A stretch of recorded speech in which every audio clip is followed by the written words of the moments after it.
கட்டுப்பணம் செலுத்தினார் ரணில். கொழும்பில் விரைவில் கூடவுள்ள தமிழ் முற்போக்கு கூட்டணி.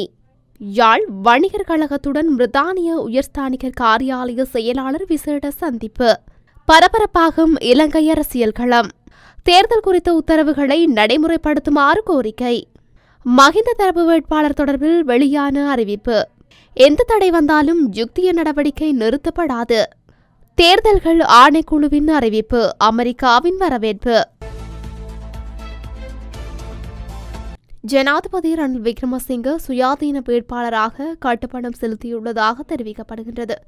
ஜனாதிபதியின் சார்பில் ஜனாதிபதி சட்டத்தரணி ரொனால்டு சி பெரேரா குறித்த கட்டுப்பணத்தை செலுத்தியுள்ளார். எதிர்வரும் செப்டம்பர் மாதம் 21ஆம் தேதி நடைபெறவுள்ள ஜனாதிபதி தேர்தலுக்காக ஜனாதிபதி சார்பில் இவ்வாறு கட்டுப்பணம் செலுத்தப்பட்டுள்ளது. ஜனாதிபதி ரணில் விக்ரமசிங்க சுயாதீன வேட்பாளராக இந்த ஜனாதிபதி தேர்தலில் போட்டியிட உள்ளதாக அரசியல் வட்டாரங்களில் கூறப்படுகின்றது. மேலும் வெளிநாட்டு வேலைவாய்ப்பு மற்றும் தொழில் அமைச்சர் மனுஷ நாணயக்காரவும் இந்த விடயத்தை உறுதிப்படுத்தும் வகையில் நிகழ்வு ஒன்றில் சற்று முன்னர் கருத்து வெளியிட்டுள்ளமை குறிப்பிடத்தக்கது.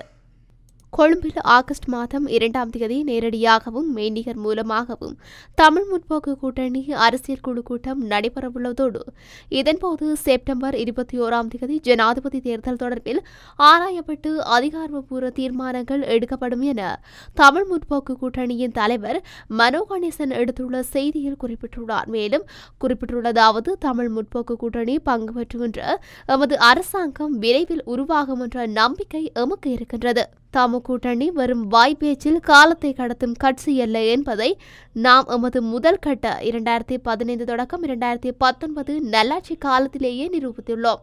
அன்று நாம் ஆரம்பித்து வைத்த பல முற்போக்கு பணிகள் இன்று நின்று போயுள்ளன. அவற்றை மீள ஆரம்பிக்க நாம் மீள ஆட்சிக்கு வர வேண்டும் என்பது காலத்தின் கட்டாயம். வாழ்வாதார காணி உரிமை, வதிவிட வீட்டு காணி உரிமை, இடைக்கால சம்பளம், கல்வி, சுகாதாரம் ஆகிய அனைத்து துறைகளிலும் மறுமலர்ச்சியை தாமு கூட்டணி ஏற்படுத்தியது. இந்த அரசு மலையக பெருந்தோட்ட மக்கள் மத்தியில் நாள் சம்பளம், ஏந்திய நன்கொடை, வீடமைப்பு திட்டத்துக்கு காணி வளங்கள், சுயமாக வீடு கட்டிக்கொள்ள காணி வளங்கள் ஆகிய 3 முக்கிய துறைகளிலும் படுதோல்வி அடைந்துவிட்டது. எமது ஆட்சியில் மலைநாட்டு பெருந்தோட்டம் மாவட்டங்களில் தனி வீடுகளை அமைக்க இந்திய வீட்டு திட்டத்துக்கு நாம் தடையின்றி காணி வழங்குவோம். தவிர சுயமாக சொந்த வீடுகளை கட்டிக்கொள்ளவும் காணி வழங்குவோம். உழைத்து வாழ கொழும்பு உட்பட மாநகரங்களில் குடியேறி இன்று வாடகை வீடுகளில் வாழும் மக்களுக்கு தொடர்மாடி மனைகள் வழங்குவோம். மலைநாட்டில் வாழ்வாதார காணி வழங்கல் மூலம் பெருந்தோட்ட தொழில்துறையில் நமது மக்களை தொழில் முனைவர் பங்காளிகளாக மாற்றுவோம். இந்த கொள்கைகள் தொடர்பிலும் ஆகஸ்ட் 2ஆம் தேதி கொழும்பில் நேரடியாகவும் மெய்நிகர் மூலமாகவும் கூடும் தமிழ் முற்போக்கு கூட்டணி அரசியல் குழு அதிகாரப்பூர்வ தீர்மானங்களை எடுக்கும் என்று செய்தியில் குறிப்பிடப்பட்டுள்ளது. யாழ்ப்பாணம் வணிகர் கழகத்திற்கும் உயர்ஸ்தானி காரியாலயத்தின் முதல் செயலாளர் மத்தேயு வேர்கன்றிக்கும் இடையில் விசேட சந்திப்பு ஒன்று இடம்பெற்றுள்ளது.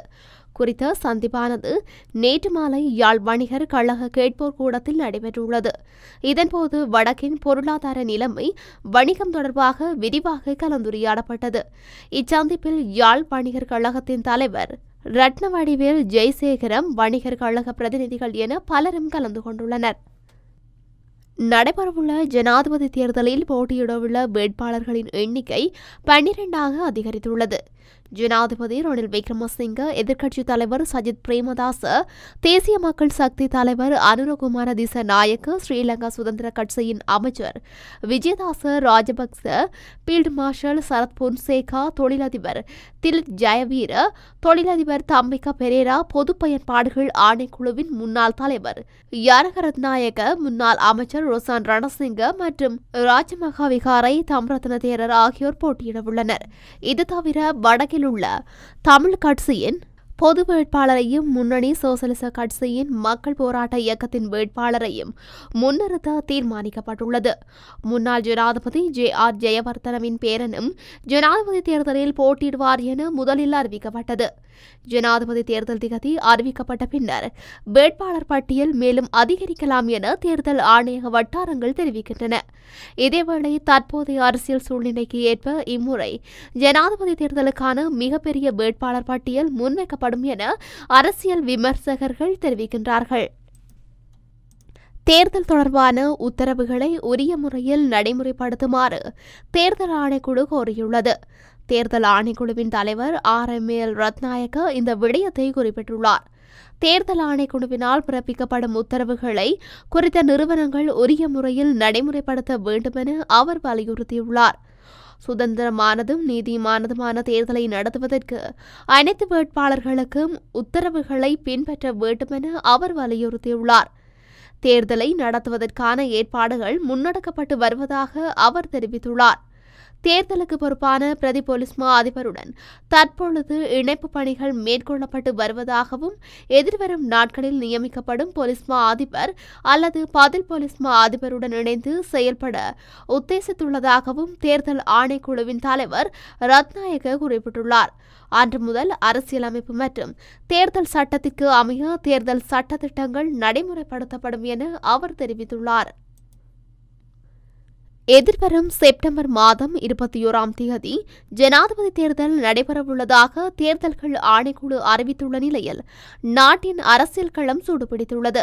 இந்த நிலையில் 2024ஆம் ஆண்டு ஜனாதிபதி தேர்தலில் போட்டியிடவுள்ள பொதுஜன பெரமுன கட்சியின் வேட்பாளர் தொடர்பில் எதிர்வரும் திங்கட்கிழமை அறிவிக்கப்படும் என்று எதிர்பார்க்கப்படுகின்றது. ஸ்ரீலங்கா பொதுஜன பெரமுன கட்சியின் உள்ளக வட்டாரங்களை மேற்கோள் காட்டி இந்த தகவல் வெளியாகியுள்ளது. இதேவேளை ஜனாதிபதி ரணில் விக்ரமசிங்க, எதிர்க்கட்சித் தலைவர் சஜித் பிரேமதாச, தேசிய மக்கள் சக்தி தலைவர் அனுரகுமார திசாநாயக்க, ஸ்ரீலங்கா சுதந்திர கட்சியின் அமைச்சர் விஜயதாச ராஜபக்ச, பீல்ட் மார்ஷல் சரத் பொன்சேகா உள்ளிட்ட மேலும் சிலர் ஜனாதிபதி தேர்தல் வேட்பாளராக களமிறங்கவுள்ள நிலையில் எதிர்வரும் நாட்களில் வேட்பாளர்களின் எண்ணிக்கை அதிகரிக்கலாம் என எதிர்பார்க்கப்படுகின்றது. போதைப்பொருள் கடத்தல்காரர்கள் மற்றும் குற்றவாளிகளுக்கு எதிரான யுக்திய நடவடிக்கைகள் எத்தகைய தடைகள் வந்தாலும் நிறுத்தப்படாது என பொதுமக்கள் பாதுகாப்பு அமைச்சர் டிரான் அலஸ் தெரிவித்துள்ளார். யுக்திய நடவடிக்கையின் கீழ் கைது செய்யப்பட்ட போதைப்பொருள் கடத்தல்காரர்களை காப்பாற்றவும் கைதுகளை தடுக்கவும் பலர் முயற்சித்ததாகவும் அமைச்சர் கூறினார். போலீஸ் மா அதிபர் பதவி இல்லாவிட்டாலும் யுக்திய வேலைத்திட்டம் நிறுத்தப்படாது என அமைச்சர் தெரிவித்தார். பதில் போலீஸ் மா அதிபர் ஒருவர் முன்மொழியப்பட்டுள்ளாரா என வினவிய போது பதில் போலீஸ் மா அதிபர் ஜனாதிபதியால் நியமிக்கப்படுவதாக அமைச்சர் தெரிவித்தமையும் குறிப்பிடத்தக்கது. இலங்கையில் ஜனாதிபதி தேர்தல் எதிர்வரும் செப்டம்பர் மாதம் 21ஆம் தேதி நடைபெறும் என இன்று காலை அதிவிசேட வர்த்தமானி அறிவித்தல் மூலம் தேர்தல்கள் ஆணைக்குழு அறிவித்துள்ளது.